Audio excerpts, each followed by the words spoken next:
Well, hey everyone, welcome back to Lesson 5. This is called The Perfect Penitent. It's the fourth chapter in part 2.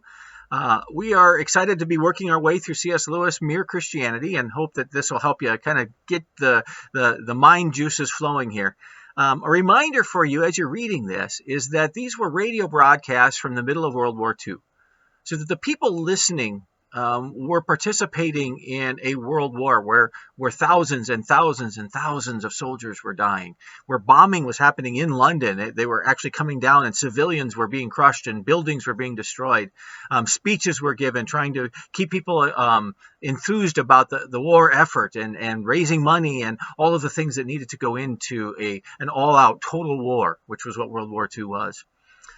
That's the context in which people are thinking about this. And, for us, even today, in the midst of this pandemic, maybe, it's not anything like a total war kind of thing, but yet we have this inkling, this notion of what it is to live through evil times, to live through suffering.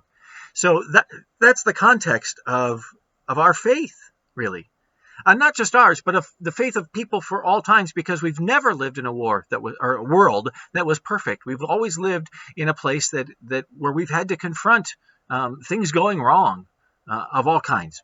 So remember that in the end of the last chapter, Lewis led us out of that chapter with 3 options for who Jesus could be. Really important ones.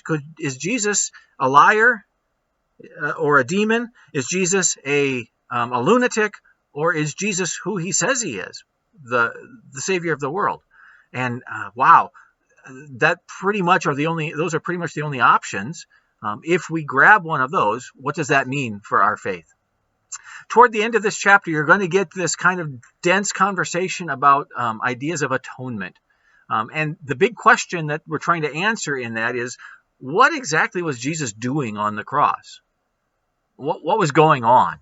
And Lewis makes an argument about knowing exactly what was happening isn't necessarily what we need to be focused on. But what matters, or what he calls the thing itself, is the result.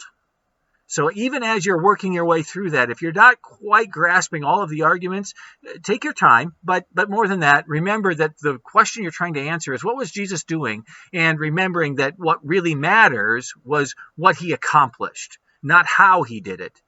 But what he accomplished. So as you're reading, I hope that will help you kind of work your way through this chapter, and we'll see you next week.